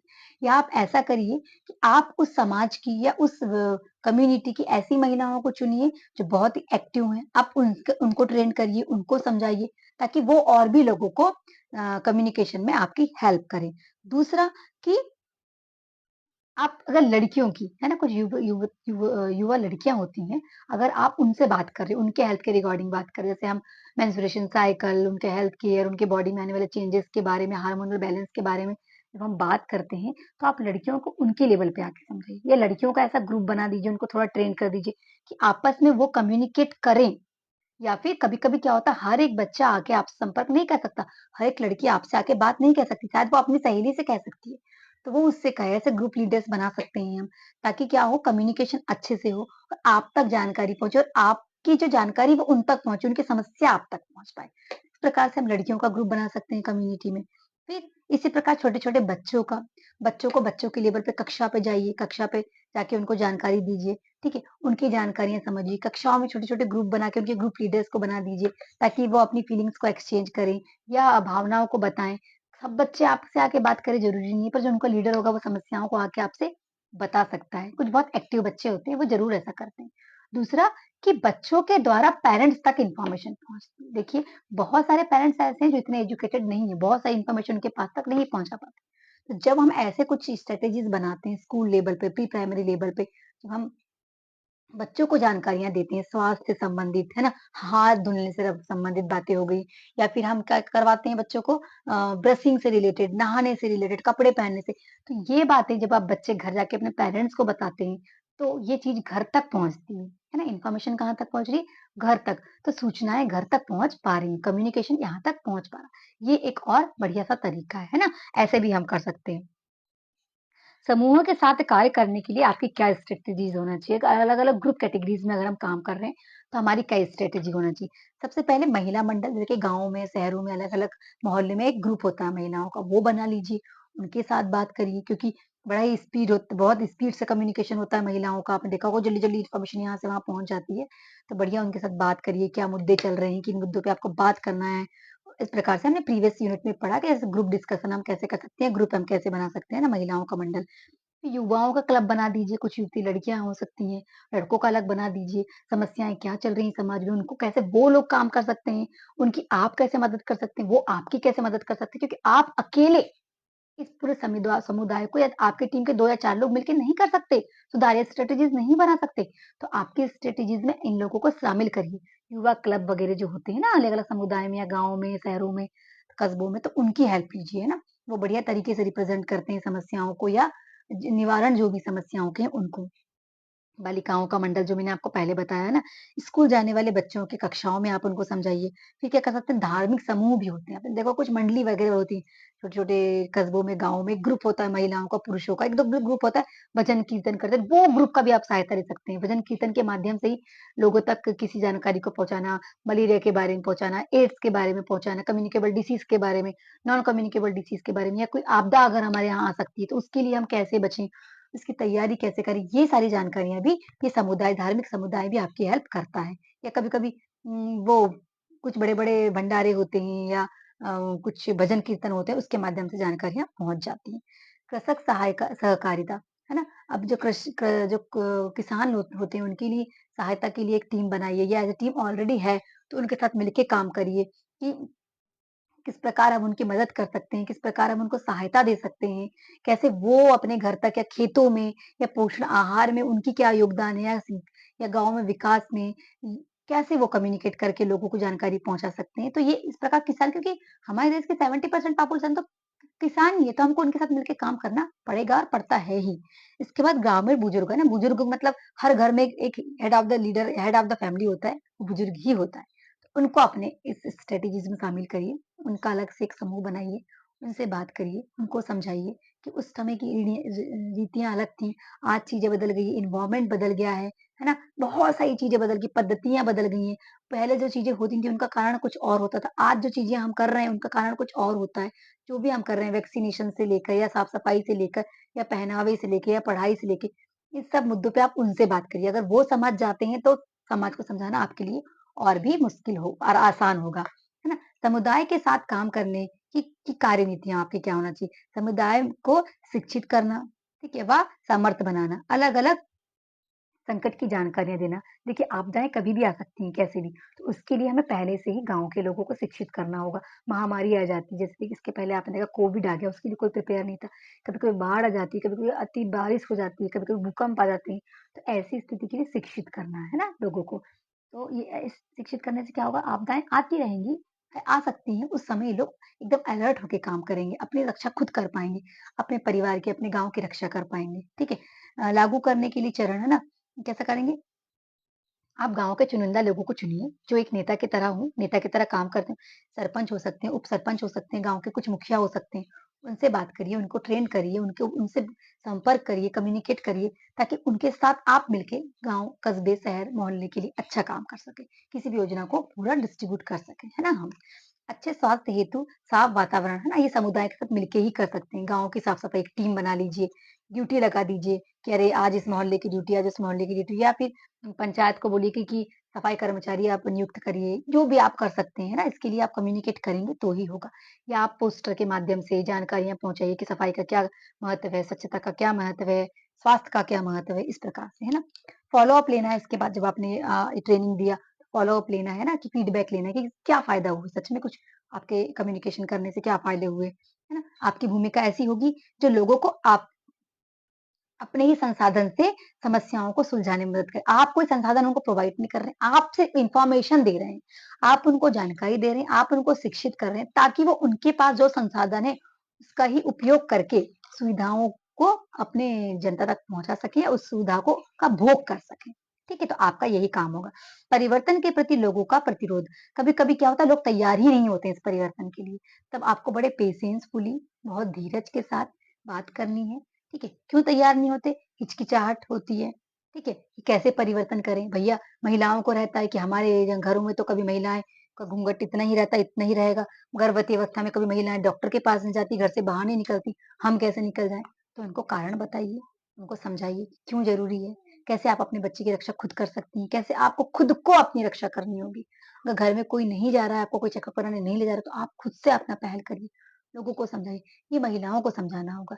ये पुरुष को समझाना होगा, ये उन घर के परिवारों को समझाना होगा, बच्चों को समझाना होगा, जो बच्चे स्कूल नहीं जा रहे हैं, उनको समझाना होगा कि आपके पढ़ने से भविष्य में आप क्या-क्या कर सकते हैं, क्या-क्या फ़ायदे हैं, ये सारी चीज़ें, है ना? कभी-कभी लोगों को लगता है कि जो भी योजनाएँ आई हैं, उससे कोई फ़ायदा नहीं होने वाला, तो उसको आप तह तक जाके समझाइए। दूसरा कि अपनी स्थिति का दोष वो अलग-अलग चीज़ों पे देते हैं, जैसे कि नगर के जो जो नियम कानून बने हैं या जो प्रभावी लोग हैं, वो कोई काम नहीं कर रहे हैं। गरीबी को कभी-कभी वो अपने कारण समझ लेते हैं। निरक्षरता कि हम अनपढ़ हैं, गँवार हैं, इसलिए हमको सुविधा नहीं मिल पा रही है, हम इसको जान नहीं पा रहे। ये कभी-कभी इसलिए वो प्रतिरोध करते हैं। दूसरा, अपने भाग्य का दोषारोपण करते हैं कि हमारा बच्चा ऐसा हो गया है या हमारे बच्चे के साथ ऐसा हुआ या मेरी बीवी के साथ ऐसा हुआ या मेरे साथ ऐसा हुआ, इसके कारण सिर्फ मेरा भाग्य है ज़िम्मेदार है, लेकिन भाग्य ज़िम्मेदार नहीं होता। भाग्य के निर्माता हम स्वयं मनुष्य हैं। तो यहाँ से अगर आप भाग्य का निर्माण करना चाहते हैं, तो कर सकते हैं जागरूक होकर, ठीक है? दूसरा, दिशा-निर्देश की कमी। कभी-कभी क्या होता है, लोगों को पता ही नहीं होता कि किस चीज़ को कैसे करना है। वैक्सीनेशंस के बारे में पता नहीं, स्वच्छता के बारे में पता नहीं है, ठीक है? अपनी केयर के बारे में पता नहीं है, ऐसी बहुत सारी चीज़ें हैं, शिक्षा के बारे में। तो ये एक कार्यकर्ता के रूप में हमें जनता तक पहुँचाना है कम्युनिकेशन के माध्यम से। तो इस प्रकार संचार की कुछ कार्यनीतियाँ यानी जो कम्युनिकेशन की स्ट्रैटेजीज़ हैं वो इस प्रकार होनी चाहिए ताकि आप कार्य करके सुविधाएँ जन-जन तक पहुँचा सकें एक कार्यकर्ता के रूप में। यूनिट नंबर 15 जिसका नाम है संचार में सहायक कुछ सामग्रियाँ जिसको हम बोलेंगे हेल्पिंग मटेरियल्स फॉर कम्युनिकेशन।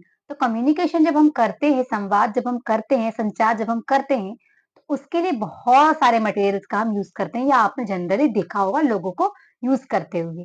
चलिए हम देखेंगे इस इकाई में हम कुछ ऐसी संचार सामग्रियों के निर्माण तथा उनके प्रभावी इस्तेमाल के बारे में चर्चा करेंगे जिससे प्रारंभिक बाल अवस्था, देखभाल एवं शिक्षा के कार्यकर्ता के रूप में परिवार व बच्चे, परिवार, समुदाय के सदस्यों को संदेश पहुंचाने के लिए जिनका हम उपयोग करते हैं। ठीक है, चलिए देखते हैं क्या क्या चीजें दी हुई है भाई इस यूनिट में। संचार सहायक सामग्री की भूमिका, भाई क्या इंपॉर्टेंस है, क्या भूमिका है, क्या रोल है इस जो मटेरियल है इनका, देखते हैं। संचार सहायक सामग्री वे होती हैं जो देखकर, सुनकर, खोजकर, स्वयं करके माध्यम से वास्तविक व्यवहार में परिवर्तन आता है या मनोरंजन होता है। आप जो अलग अलग संदेश देना चाहते हैं समाज को, तो आप जिन चीजों का यूज करेंगे, जिन माध्यम का यूज करेंगे, वो व्यवहार में परिवर्तन लाएगी, लोगों के बिहेवियर में, या कभी-कभी मनोरंजन के लिए भी हम ऐसा करते हैं और मनोरंजन के साथ-साथ सूचना भी मिल जाती है ना? सामग्रियाँ प्राप्तकर्ता को खोजने, अवलोकन करने, अन्वेषण करने के लिए अवसर प्रदान करते हैं, ठीक है? और वह स्वयं सीखते हैं, जब भी वो चीज़ों को देखते हैं, सुनते हैं, पढ़ते हैं, करते हैं, तो खुद भी सीख पाते हैं। जब तक खुद नहीं सीखेंगे, वो चीज़ों का अवलोकन भी नहीं कर पाएँगे और उसको आत्मसात भी नहीं कर पाएँगे, ठीक है? यह सीखने की प्रक्रिया से अर्थपूर्ण अ, उपयोगी, रोचक बनाती है ना? आप देखेंगे कि बहुत इफ़ेक्टिव होता है जब हम किसी मटेरियल का यूज़ करें। आपने जैसे देखा होगा, अगर आप में से कोई टीचर्स ऑलरेडी पढ़ा रहे होंगे, तो हम टीचिंग लर्निंग मटेरियल्स या एड्स का जो यूज़ करते हैं, वो हमारी पढ़ाने वाले प्रक्रिया को बहुत इफ़ेक्टिव बना देता है। वैसे आपने देखे होंगे, जब भी आप हॉस्पिटल जाते होंगे या बड़े-बड़े बैनर्स आपने रोड में देखे होंगे, एडवर्टाइज़मेंट्स के, है ना? तो वो क्यों करते हैं वो लोग? आपको जानकारी देने के लिए, कम्युनिकेशन का एक माध्यम ही है वो। तो यही यहाँ पर भी हम ऐसे ही कुछ चीज़ों के बारे में पढ़ेंगे, लेकिन उसके पहले हम देखेंगे कि क्या-क्या इम्पोर्टेंस है इनके, है ना? संचार सामग्री के उपयोग के लाभ, क्या-क्या बेनिफिट्स हैं? प्रेषक को कम बोलना पड़ता है क्योंकि ऑलरेडी आप किसी न किसी माध्यम से उनको समझा रहे हैं, तो आपको थोड़ा बोलना कम पड़ेगा। वो देख के, सुन के, करके समझ सकते हैं। फिर संचार को रुचिकर बनाता है, अ, इंटरेस्टिंग बनाता है। लोगों को बड़ा इंटरेस्ट आता है कि अरे अच्छा अब क्या होने वाला है? अब क्या, आप जैसे मूवीज़ वगैरह देखते हैं, एडवर्टाइज़मेंट्स वगैरह देखते हैं, तो बड़ा इंटरेस्ट आता है, मीन्स से लोगों चीज़ों को बहुत सीखते भी हैं। ठीक है?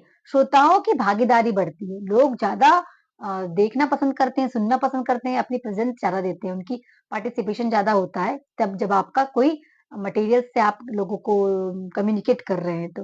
सामग्री की कुछ अनिवार्य विशेषताएँ हम देखेंगे कि कौन-कौन सी जो खूबियाँ हैं, विशेषताएँ हैं, वो क्या-क्या होना चाहिए। चलिए देखते हैं। इंद्रियों इंद्रियों को भाने वाली होना चाहिए, है ना? बड़ा मनोरंजन लगे, आँखों को, कान को, सुनने को, बोलने को, है ना? छूने में अच्छा लगे, ऐसी चीज़ें होना चाहिए। ये सही विचार को बताने वाली होनी चाहिए, जिस भी विचार को आप रिप्रेज़ेंट करना चाहते हैं, उनको सही तरीके से रिप्रेज़ेंट करें, कुछ और दिशा में ना चले जाएँ, ये होना चाहिए। प्राप्तकर्ता संदेश समझ सके, ऐसी होना चाहिए, जिसको आप समझाना चाहते हैं, वो चीज़ों को समझ सके। शब्दों का प्रयोग ऐसा होना चाहिए, इस्तेमाल करने वाले चित्रों का या जिन भी चीज़ों का आप यूज़ कर रहे हैं मटेरियल्स के रूप में, हम देखेंगे अभी किनका यूज़ करेंगे, तो वो सुस्पष्ट होना चाहिए, बिल्कुल एम ओरिएंटेड ही होना चाहिए। जैसे हम बोलेंगे लक्ष्य की ही, जो आपका लक्ष्य है उसके अकॉर्डिंग ही होना चाहिए। नए विचारों से भरे हुए होना चाहिए। अब जो नए-नए विचार आ गए हैं हमारे समाज में, क्योंकि लोग न्यू-न्यू नए इनोवेशंस की ओर जा रहे हैं, तो ऐसा होना चाहिए आपका जो भी आप संचार के माध्यम या सामग्री यूज़ कर रहे हैं ना, और बहुत अट्रैक्टिव होना चाहिए। सबसे पहली बात कि कोई भी चीज़ अगर समाज में अट्रैक्टिव दिखती है, तो लोग उसकी तरफ आकर्षित होके उसको देखते हैं, उसका उपयोग करते हैं, उसको समझते हैं, तो अट्रैक्टिव होना ही चाहिए। सामग्री निर्माण के कुछ सिद्धांत, है ना? कुछ सिद्धांत हम देखेंगे जो हम सामग्री निर्माण कर रहे हैं, क्या-क्या होना चाहिए। आकर्षक, जो मैंने आपको पहले भी बताया। संक्षिप्त, मतलब एक-एक जानकारी पूर्ण रूप से उसमें होनी चाहिए। जिस एम को लेके, जिस विषय को लेके आप सामग्री का प्रयोग कर रहे हैं कम्युनिकेशन के लिए, संचार के लिए, उसमें पर जिस विषय के बारे में आप जानकारी, सब पूरा पोषण के बारे में दे रहे हैं, पोषण में विटामिन ए के बारे में, सारी जानकारी विटामिन ए का हमारे शरीर में कहाँ उपयोग है, विटामिन ए से किन-किन चीज़ों से मिलता है, विटामिन ए की कमी से कौन-सा हमारा अंग प्रभावित होगा, विटामिन ए की भरपाई हम कैसे करें, हम कौन-सी मेडिसिन लें, और बच्चों को और बूढ़ों को और महिलाओं को सबका यानी एक-एक पॉइंट उसके से रिलेटेड आप बताइए। ऐसा होना चाहिए, संक्षिप्त होना चाहिए। दूसरा, स्पष्ट होना चाहिए। जो भी चीज़ आप बताएँ लोगों को समझ में आए। चित्रों के माध्यम से, शब्दों के माध्यम से, वस्तुओं के माध्यम से, जिन भी माध्यमों का प्रयोग करें। प्रभावी संचार सहायक सामग्री बनाने हेतु जो संकेत है वो क्या-क्या है? कम लागत वाला होना चाहिए, जो भी चीज़ आप यूज़ कर रहे हैं तो कम लागत की हो ना, पैसे कम लगे उसमें, क्योंकि हमेशा आप बहुत सारा पैसा लगा के इसका उपयोग नहीं कर सकते। दूसरा, स्वयं बना सके, कोशिश करिए कि स्वयं बनाएँ। आजकल तो टेक्नोलॉजी इतनी एडवांस हो गई, पोस्टर-वोस्टर आसानी से बन जाते हैं, पर एज़ अ कार्यकर्ता as a pre primary teacher हम कोशिश करें कि हम अपने हाथ से अपने तरीके से बना सकें उसको। वास्तविक वस्तुओं का उपयोग करें, वास्तविक वस्तुओं का उपयोग करिए, जैसे कि अगर आपको पढ़ाना है पोषण आहार के बारे में, तो ग्रेन्स ले आइए, सब्जियाँ ले आइए, वेजिटेबल्स ले आइए, है ना? नट्स ले आइए, ड्राई फ्रूट्स ले आइए, तो इसके माध्यम से आप समझा पाएँगे अच्छे से, ठीक है? प्राकृतिक हो, सजीव रूप में हो, जैसे कि अगर आपको पढ़ाना है कि बच्चे के बारे में है, तो बच्चे को आप आपके केंद्र में आ ही रहे हैं, बच्चे की पूरी बॉडी के बारे में पढ़ा दीजिए उनको देख के, है ना? अगर किसी महिला के बारे में पढ़ाना है, तो महिला को बताइए, है ना? अंगों के बारे में अलग-अलग बताना, देखिए कि विटामिन की कमी होती है तो अंगुलियाँ कैसे दिखती हैं, है ना? आयरन की कमी होती है तो देखिए त्वचा कैसी हो जाती है। तो ये आप वास्तविक रूप से समझाइए। अगर कोई ऐसा व्यक्ति है, चुन लीजिए, पहले से आप योजना बना लीजिए कि कैसे आपको पढ़ाना है, किन-किन चीज़ों का उपयोग करना है। आकर्षक हो, मनमोहक हो और मनोरंजक हो, तभी क्या करेंगे, लोग आपके इन माध्यमों का, सामग्रियों को ध्यान से देखेंगे, प्रयोग करेंगे, आपकी मदद करेंगे, है ना? और जुड़ेंगे लोग आपके साथ। प्रभावशाली प्रस्तुतिकरण हेतु कुछ संकेत, किन-किन बातों को याद रखना है? प्रस्तुतिकरण से पहले आप रिप्रेजेंट कर रहे हैं जिन भी मटेरियल्स को, उसके पहले आपको क्या करना है? जगह की व्यवस्था कि आप कहाँ किस चीज़ को भैया रिप्रेजेंट कर रहे हैं, तो उसके लिए जगह क्या होना चाहिए? क्या आप केंद्र में बताना चाह रहे हैं, स्कूल में बता रहे हैं, किसी ग्राउंड में बता रहे हैं, तो उसकी व्यवस्था कर लीजिए। वहाँ पे आप पोस्टर लगाए, क्या उपयोग कर रहे हैं आप, है ना? पोस्टर है, प्रोजेक्टर है, चार्ट है, सामग्री है, आप कैसे उसको होल्ड करेंगे, कैसे उसको रखेंगे, कैसे सिंबॉलिक जो भी आप यूज़ कर रहे हैं, तो कैसे करेंगे इस बात का आप पहले से व्यवस्था कर लीजिए, सामग्री की जाँच कर लीजिए, सामग्री की व्यवस्थित कर लीजिए। सामग्रियों का मूल्यांकन है, मूल्यांकन करिए कैसे? श्रोताओं के द्वारा, हाव-भाव से और श्रोताओं के प्रश्न उत्तर से। हाव-भाव से कैसा? जब आप रिप्रेज़ेंट करेंगे तो आप उनके एक्सप्रेशन देख के पहचान जाएँगे, इनको समझ में आ रहा है कि नहीं आ रहा है, ये क्या क्योंकि इतने अभी हम पढ़ रहे हैं तो हम बहुत कुछ अनुभव कर सकते हैं। दूसरा प्रश्न उत्तर जब आप उनसे करेंगे तो भी आप समझ पाएँगे कि ये जो चीज़ आप समझाने की कोशिश कर रहे हैं, जो आप रिप्रेज़ेंट कर रहे हैं कम्युनिकेशन के माध्यम से, क्या वो आपके श्रोता जिनको आप समझा रहे हैं, वो समझ पा रहे हैं कि नहीं? प्रश्न उत्तर के माध्यम से आप समझ पाएँगे, है ना? कुछ सामान्य संचार सामग्री अब हम देखेंगे हैं कौन-कौन से मटेरियल भई, इनके बारे में हम इतनी देर से बात कर रहे हैं, इतनी सारी खूबियाँ पढ़े, ये पढ़े, क्या है, कौन-कौन सी चीज़ें? तो चलिए हम देखते हैं कौन-कौन सी चीज़ें। चीज़ें हैं पोस्टर, चार्ट, फ्लैश कार्ड, चित्र, मॉडल, स्पेशली मेनली ये चीज़ें हैं। अब इनके लिए हम एक इनके बारे में थोड़ा-थोड़ा सबके बारे में बता देती हूँ मैं आपको। वैसे तो आप सब इन सबसे परिचित हैं ही, होंगे ही, नहीं होंगे तो अभी हो जाएँगे। चलिए हम देखते हैं। पोस्टर्स आपने देखा ही है, आकर्षक होना चाहिए, देखा होगा। डल से पड़े हुए पोस्टर्स को कभी कोई नहीं देखता, अट्रैक्टिव होना चाहिए, उसमें जो भी फिगर्स यूज़ हो रहे हैं, उसमें जो चित्र जो भी चीज़ें यूज़ हो रही है पोस्टर्स में, बहुत ही इफेक्टिव और पोस्टर सारी इन्फॉर्मेशन दे, ऐसा लिखा हुआ भी होना चाहिए। जिन समाज में, जिन समुदाय के साथ आप इन सब चीज़ों को शेयर कर रहे हैं, सॉरी, उनकी लैंग्वेज में हो तो ताकि वो आसानी से समझ सके, ठीक है? क्लियर वर्ड हो, आकर्षक हो, आपका एम क्या है उसके अकॉर्डिंग हो, जिस बारे में जो उद्देश्य है आपका, उससे रिलेटेड ही सारी इन्फॉर्मेशंस हो।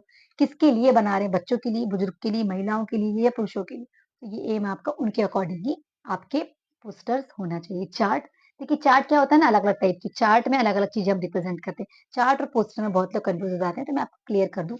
चार्ट होते हैं ना, उसमें रेखा के रूप में ऐसे ग्राफ बने होते हैं। कभी-कभी पाई बार बने होते हैं, ठीक है? पाई चार्ट बने होते हैं, तालिकाएँ बनी होती हैं, ठीक है? और वृक्ष के रूप में चार्ट बने होते हैं, फ्लो चार्ट बना होता है, फ्लिप चार्ट बना होता है ना? आप बोलेंगे कैसे? देखा होगा आपने कि जो वो ऐसा होता है ना, पाई चार्ट होता है, जैसे वो गोले बने होते हैं, उसमें अलग-अलग खंड होते हैं परसेंटेज बताने के लिए, इतने परसेंटेज बच्चे हमारे यहाँ कुपोषित हैं, इतने को विटामिन ए की कमी है, इतने को 100% में से कितना है। फिर ऐसे आपने देखो बार चार्ट देखा होगा, है ना? बार चार्ट जो होता है, वो ऐसा लंबे-लंबे संरचनाएँ बनी होती है, ग्राफ होता है, ऐसे-ऐसे लाइन बनी होती है। ये भी अलग-अलग चीज़ों को रिप्रेज़ेंट करते हैं, आप ध्यान से देखेंगे तो समझ में आएगा, है ना? और फ्लिप चार्ट ऐसे होते हैं, फ्लिप वाले चार्ट जो होते हैं ऊपर-नीचे करने वाले। फ्लो चार्ट तो आपने देखा ही होगा फ्लो चार्ट के बारे में। फ्लैश कार्ड्स क्या होते हैं? फ्लैश कार्ड मतलब एक-एक कार्ड बहुत सारे कार्ड की एक सेटिंग होती है और हर एक चार्ट में अलग-अलग इन्फॉर्मेशन होती है, उसके माध्यम से हम किसी भी जानकारी को प्रेषित करते हैं। सपोज़ मैं पढ़ा रही हूँ विटामिन्स, तो विटामिन्स में मैं पढ़ाऊँगी बहुत सारे chart, vitamin A, vitamin D के सारे type, vitamin C, vitamin D, vitamin K, vitamin E, सब ये चार्ट है। विटामिन मेरा टॉपिक है और ये अलग-अलग चार्ट है। एक-एक फ्लो का एक-एक फ्लिप कार्ड होगा वो मैं दिखाते जाऊँगी, उसके बारे में बताते जाऊँगी। ऐसा होता है क्या? फ्लिप कार्ड या फ्लैश कार्ड जिसको हम बोलते हैं।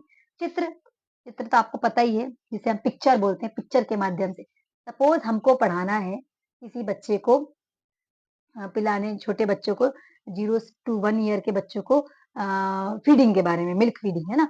है माँ के पिलाने वाले दूध के बारे में। तो देखेंगे कि एक माँ है जो अपने बच्चों को सारा दूध पिला रही है, दूसरी माँ है जो बहुत काम-काज कर रही है, तो बच्चे को बॉटल का दूध पिला रही है। तीसरी माँ जो है वो क्या कर रही है कि क्योंकि माँ बहुत व्यस्त है दूसरे कामों में, बाहर काम करने जा रही है, तो वो उनके घर में बाई रह रही है और बाई पाउडर वाला दूध पिला रही है। एक और चौथी माँ है जो बाहर काम करने जा रही है और उसके बच्चे को किसी केंद्र में छोड़ के जा रही है। यहाँ बताया जा रहा है कि किस बच्चे का पोषण क्या है, चित्रों के माध्यम से कैसे होगा, किसमें कौन-कौन सी कमियाँ हो सकती हैं। कोई बच्चे का शरीर दिखाया जा रहा है पोस्टर के माध्यम से, स्वस्थ बच्चा है या कोई बैठा हुआ है, कौन-कौन से मूवमेंट उसमें अच्छे से होना चाहिए, चित्रों के माध्यम से रिप्रेजेंट किया जाता है। फिर मॉडल्स, मॉडल्स कैसे होंगे? सपोज़ बताना है आपको डाइजेस्टिव सिस्टम के बारे में। छोटा-सा आपकी बुक में दिया हुआ है एक कठपुतला ले लिए, मुँह से खिलाए और पीछे से निकल रहा है। मीन्स जब आप खाते हो तो वो पीछे से निकलता है। तो सारी चीज़ें नहीं निकलती, वो भी दिखा रहा है, कुछ चीज़ें निकलती, कुछ चीज़ें नहीं निकल पाती। ऐसा उदाहरण के रूप में बता रही हूँ, ऐसे बहुत अच्छे-अच्छे उदाहरण दिए हुए हैं मॉडल के रूप में, है ना? बच्चों का मॉडल दिखा दीजिए, बॉडी पार्ट्स के मॉडल दिखा दीजिए, ह्यूमन बॉडी के पार्ट्स दिखा दीजिए, ठीक है? आप मॉडल के रूप में सब्जियाँ यूज़ कर सकते हैं, आप मॉडल के रूप में अलग-अलग एनिमल्स यूज़ कर सकते हैं, जो भी आप समझा सकते हैं मॉडल के रूप में। ऐसे मॉडल्स जो निर्जीव हों, है ना? सजीवों का निर्जीव रूपण वो आप मॉडल के रूप में दिखाते हैं। तो इस प्रकार से जो मटेरियल्स होगा किसका कम्युनिकेशन के जो मटेरियल्स हैं वो इस प्रकार से हो सकते हैं और इन सब का यूज़ करके हम अपने कम्युनिकेशन को स्ट्रॉन्ग बना सकते हैं as a pre primary teacher एक कार्यकर्ता के रूप में। आई होप आपको यूनिट समझ में आई होगी। यूनिट नंबर 16 जो हमारे ब्लॉक नंबर 4 की आखिरी यूनिट है। चलिए हम देखते हैं इसमें क्या दिया हुआ है, क्या नाम है इसका। तो प्रारंभिक बाल अवस्था देखभाल एवं शिक्षा के कुछ विषय एवं संदेश जिसे ईसीसीई बोलेंगे some subjects and the messages of ECCE ये हमारा यूनिट का नाम होगा। यहाँ हम देखेंगे कि जो ईसीसीई के अंतर्गत हम एक कार्यकर्ता के रूप में कार्य करेंगे, तो हमारे जो विषय होंगे जिन पे हमें कार्य करना है और मैसेजेस क्या-क्या होंगे जो हमें एक कम्युनिटी को देना है ना? कम्युनिकेशन का माध्यम, कम्युनिकेशन के तरीके, कम्युनिकेशन क्या होता है, कम्युनिकेशन से लेके सारी चीजें हमने प्रीवियस यूनिट में देखी। अब हम देखेंगे कम्युनिकेशन एक्चुअली हमें कम्युनिकेशन में करना क्या है, ठीक है? चलिए हम देखते हैं। तो बच्चे के जन्म से ही उससे बातचीत करना महत्वपूर्ण है। जैसे ही बच्चा क्योंकि हम बात यहाँ कम्युनिकेशन से रिलेटेड कर रहे हैं, तो जैसे ही बच्चे ने जन्म लिया हम शुरू से ही मैंने आपको प्रीवियस यूनिट में पढ़ाया तो आपने सुना होगा कि जब भी हम कम्युनिकेशन की बात करते हैं, लैंग्वेज डेवलपमेंट की बात करते हैं, तो बात स्टार्ट होती है जन्म से ही। जैसे ही बच्चा जन्म लेता है, वो अपने आस-पास की आवाज़ों से प्रभावित होता है, स्पेशली माँ की आवाज़ से, आस-पास जो भी आवाज़ हो रही है। तो जब हम उससे बातचीत करते हैं, तो कम्युनिकेशन का ये भी एक माध्यम होता है, उससे बातचीत करना चाहिए। घर के घर घर हर घर-घर के दौरे करिए आप जिनमें छोटे-छोटे बच्चे जन्म लेने वाले हैं, छोटे-छोटे बच्चों ने जन्म लिया है और उनकी माँओं से बात करिए इस बारे में कि आप अपने बच्चों से बात करिए। जब आप कुछ काम कर रही हैं, तो वहाँ बच्चे को खेलने दीजिए। आप खेलते-खेलते जब बच्चे खेल रहे हैं, तो अपने जो भी आप काम कर रही हैं, उससे संबंधित बात करिए। बच्चा जो खेल रहा है, उससे संबंधित बात करिए।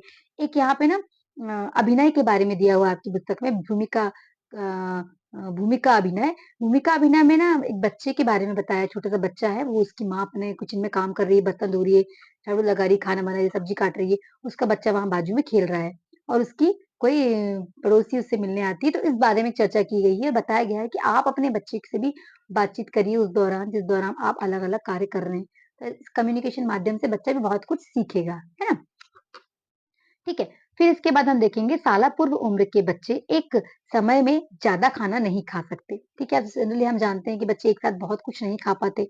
तो अतः 3 विभिन्न वर्गों से खाद्य पदार्थों का चयन करें और एक पौष्टिक व्यंजन बनाएँ। इसके लिए भी एक उदाहरण बुक में दिया हुआ है कि जैसे कि प्री प्राइमरी जो स्कूल्स हैं या आंगनवाड़ी या बाल वाटिकाज़ होती हैं या जहाँ छोटे-छोटे बच्चों की चाइल्ड केयर सेंटर्स होते हैं, तो वहाँ पे जो एक व्यक्ति के बारे में बताया गया है कि वो खाना बनाता है क्योंकि पता है हमें कि बच्चे एक साथ बहुत कुछ नहीं खाते, तो आप थोड़े-थोड़े टाइम इंटरवल पे बनाइए और अलग-अलग चीज़ें बनाइए। ये नहीं कह रही हूँ मैं अलग-अलग सामग्री से बनाइए, अलग-अलग चीज़ें बनाइए। अगर आटे से आप रोटी बना रहे हैं, तो आटे से कभी-कभी चीले बना दीजिए, आटे से कभी-कभी हलवा बना दीजिए, आटे से कभी-कभी आप क्या करिए, पूड़ियाँ बना दीजिए, आटे से कभी-कभी आप पराठे बना दीजिए।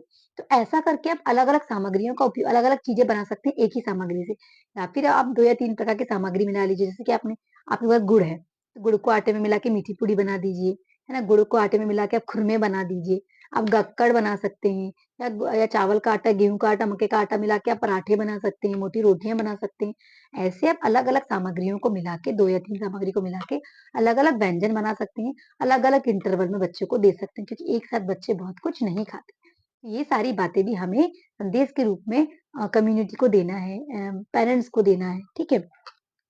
फिर कम लागत की खाद्य सामग्री से सालापुर बच्चों के लिए पोषण व्यंजन आसानी से बनाया जा सकते हैं। मैंने भी आपको बताया, हर व्यक्ति इतना सक्षम नहीं होता कि वो बहुत सारी न्यूट्रिशियस चीजें जो बहुत महंगी-महंगी मिलती हैं, वो मार्केट से ले सके। लेकिन जो जनरल सी चीजें चावल, आटा, गेहूँ सबके घरों में होता है। तो इन बेसिक सामग्रियों का उपयोग करके हम अच्छे-अच्छे व्यंजन छोटे-छोटे बच्चों के लिए बना सकते हैं, जो उनके स्वाद को बढ़ाए, जो उनकी सेहत को अच्छा रखे। वो सारी बातें भी हमें ही समझाना है as a pre primary teacher, एक कार्यकर्ता के रूप में। आप माताओं से मिलिए, कम्युनिटी से मिलिए और बताइए। आप उनको पोस्टर्स के माध्यम से या आप अलग-अलग माध्यम से जो हमने प्रीवियस पढ़े उनके माध्यम से समझा सकते हैं, ठीक है? गर्भावस्था व स्तनकाल के दौरान पौष्टिक भोजन खाने से स्वस्थ बच्चा पैदा होगा, इसके बारे में भी हमको ही जानकारी देना है ना?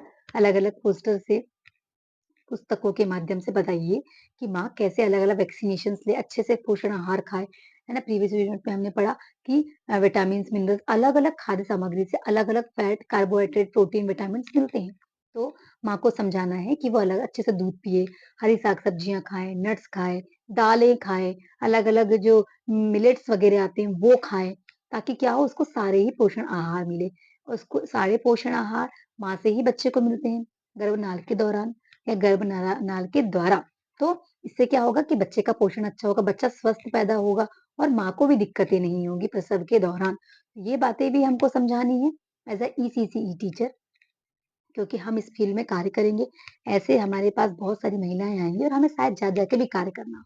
तो ज़रूरी है कि हम उनको ये सब चीज़ें समझाएँ कि कैसे हम क्या कर सकते हैं कि गर्भावस्था के दौरान कैसे ध्यान रखें और स्तनपान के दौरान भी, क्योंकि माँ को लगातार बच्चे को दूध पिलाना होता है। 6 महीने तक तो बच्चा सिर्फ माँ का ही दूध पीता है और 6 महीने के बाद माँ के दूध के साथ और भी आहार खाता है। पर 6 महीने तक माँ को अपने पोषण आहार में वो सारी चीज़ें शामिल करना है जो दूध के माध्यम से बच्चे को मिले, जैसे कि कार्बोहाइड्रेट, प्रोटीन, विटामिन्स, है ना? सारे ही विटामिन्स, आयरन, कैल्शियम, ठीक है, फास्फोरस जो भी ज़रूरत होती है हड्डी के डेवलपमेंट के लिए, ठीक है? ब्लड के डेवलपमेंट के लिए, ब्लड ब्लड बनाने के लिए, कोशिकाएँ बनाने के लिए, ताकि बच्चों का विकास हो। तो ये सारी चीज़ें उन्हें या महिलाओं को इंक्लूड करना है। कैसे? उनके पास जो भी सामग्री है, उससे ही वो कैसे इन सब चीज़ों को ग्रहण करें या बनाएँ और खाएँ। है ना? कैसे अलग-अलग माँओं को भी समझाइए कि आप एक उनका जो रूटीन होता है डाइट्स का या जो पोषण आहार का रूटीन सेट करके उस रूटीन में ही भोजन लीजिए, ताकि टाइम-टाइम पे खाना अच्छे से पचे और सारा पोषण आहार मिले। बीमारी से बचने हेतु खाने से पूर्व हाथ धोएँ तथा नाखूनों को बढ़ने ना दें। ये भी हमें जानकारी, स्वच्छता के बारे में जानकारी भी देना है, स्पेशली हैंड वॉश, क्योंकि लगातार हम हाथों का प्रयोग खाने की चीज़ों के लिए करते हैं और हाथों के अगर लंबे नाखून रहते हैं, तो नाखूनों के माध्यम से बैक्टीरिया, वायरस, जितने भी इंसेक्ट्स वगैरह होते हैं, वो खाने में या हमारे पेट में चले जाते हैं। और हमने प्रीवियस यूनिट्स में पढ़े हैं कि अलग-अलग जो पैथोजेन्स होते हैं, उनसे अलग-अलग बीमारियाँ होती हैं, अलग-अलग माइक्रो ऑर्गेनिज़्म, सूक्ष्म जीवों से अलग-अलग बीमारियाँ हो जाती हैं, जैसे कार्बोहाइड्रेट सॉरी अ, आपको बिम मलेरिया हो जा रहा है या टाइफाइड हो जा रहा है या डिसेंट्री हो जा रही है। ये सारी बीमारियाँ अलग-अलग से माइक्रो ऑर्गेनिज़म्स के हमारे बॉडी में जाने से होती है, तो कैसे जाएगी बॉडी में हमारे?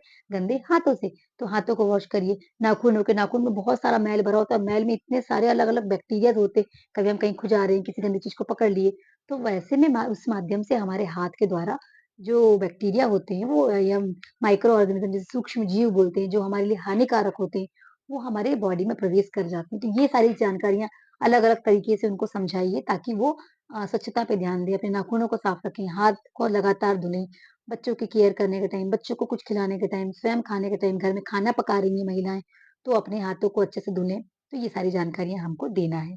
साथ में शाला पूर्व शिक्षा प्रदान करने के लिए खेल द्वारा सिखाने का तरीका अपनाएँ, क्योंकि हम औपचारिक और अनौपचारिक शिक्षाएँ ज़्यादातर देंगे इस स्थिति में बच्चों को 6 साल तक की उम्र में। तो हमें क्या करना है, एक्टिविटी बेस्ड देना है ना चीज़ें, जो हमने अभी पढ़ा है, हम लोगों ने जो डीईसी में 4 में जो प्रोजेक्ट बनाया उसमें यही देखे कि हम कैसे-कैसे छोटी-छोटी एक्टिविटीज़ प्लान करेंगे। एक्टिविटी से ही हम बच्चों को क्या करेंगे, पढ़ाएँगे, क्योंकि वही एक तरीका है छोटे-छोटे बच्चों को अनौपचारिक एजुकेशन देने का, जिससे बच्चे क्या है अलग-अलग चीज़ों को सीख पाते हैं, है ना? बेसिक बेसिक जो चीज़ें सीख पाते हैं, जैसे अक्षरों का ज्ञान, नंबरों का ज्ञान, कलर का, शेप का, साइज़ का, ये इस प्रकार से हम बच्चों को एक्टिविटी करके, क्रियाकलाप करके, क्रियाओं के माध्यम से, खेल के माध्यम से, कहानी के माध्यम से, गीत के माध्यम से सिखा सकते हैं। फिर संदेश प्रेषित करने के चरण, देखिए हम जब जो मैसेजेस हैं, जो इन्फॉर्मेशंस है, जो कम्युनिकेशन के द्वारा हम कम्युनिटी को दे रहे हैं या माँ को या किसी विशेष समुदाय को जानकारी दे रहे हैं, तो किन-किन संप्रेषित करने के चरण कौन-कौन से होना चाहिए? सबसे पहले विषय वस्तु कि आप किस चीज़ के ऊपर बता रहे हैं, ठीक है? सपोज़ आपने बताया है किसके ऊपर एड्स के ऊपर, तो एड्स आपका एक विषय है। तरीका क्या होना चाहिए, आप क्या माध्यम यूज़ कर रहे हैं? आप पोस्टर यूज़ कर रहे हैं, आप नुक्कड़ नाटक यूज़ कर रहे हैं, आप चार्ट यूज़ कर रहे हैं, आप चित्र यूज़ कर रहे हैं, आप फ्लैश कार्ड यूज़ कर रहे हैं। तो ये आप क्या यूज़ कर रहे हैं, उसके लिए नेक्स्ट चरण होगा कंटेंट तैयार करिए, आप क्या बोलेंगे? किस प्रकार से आप इन सामग्रियों का उपयोग करके लोगों को जानकारी देंगे, ये आपको तैयार करना है। दूसरा, श्रोताओं को सम्मिलित करना ज़रूरी है। अब जो आपके सुनने वाले हैं, वो कौन लोग हैं? तो वहाँ तक ये जानकारी पहुँचे, उनको एकत्रित करिए, उनको जानकारियाँ दीजिए। अगर आप उनको एकत्रित नहीं कर पा रहे, तो उनके पास आप कैसे जाएँगे? और कैसे उनको अगले बार मिलने के लिए कैसे उनको जागरूक करेंगे? ये हमें योजना बनानी होगी और इस प्रकार हमें कार्य करना होगा, ताकि समुदाय के वे लोग, वे वर्ग जिन्हें ये जानकारियाँ नहीं मिल पाती हैं, वहाँ तक जानकारियाँ दें। As a ECC teacher ECCE early childhood education care के कार्यकर्ता के रूप में हमें ये सारे कार्य करने होंगे भविष्य में और आगे। तो इसीलिए हमारे सिलेबस में ये सारी चीज़ें दी हैं ताकि हमारा विचार, हमारा सोच सकारात्मक हो इस कार्य करने के दौरान कि हमें ये करना है और इफ़ेक्टिव रूप से करना है क्योंकि हम इस प्रक्रिया के दौरान जुड़ गए हैं, इस संस्था के मतलब इस कार्यविधि के साथ तो हम अपनी सोच को भी इसी प्रकार रखें और कार्य करें। तो ये सारे कंटेंट जो टॉपिक्स थे आपके सिलेबस में, डीईसी के जो पेपर जो 3 है उसके जो आपका जो ब्लॉक नंबर 4 है उसमें अब हमारे सिलेबस का डीईसी 3 का बस एक ही ब्लॉक बचा है ब्लॉक नंबर 5 वो जल्दी ही हम वीडियो के माध्यम से लाएँगे। यहाँ आपका सारा खत्म होता है सिलेबस और उम्मीद करती हूँ कि आपको समझ में आया होगा। जहाँ समझ में ना आया होगा डेफिनिटली कमेंट करिएगा और लाइक, शेयर, सब्सक्राइब करिएगा। Thank you.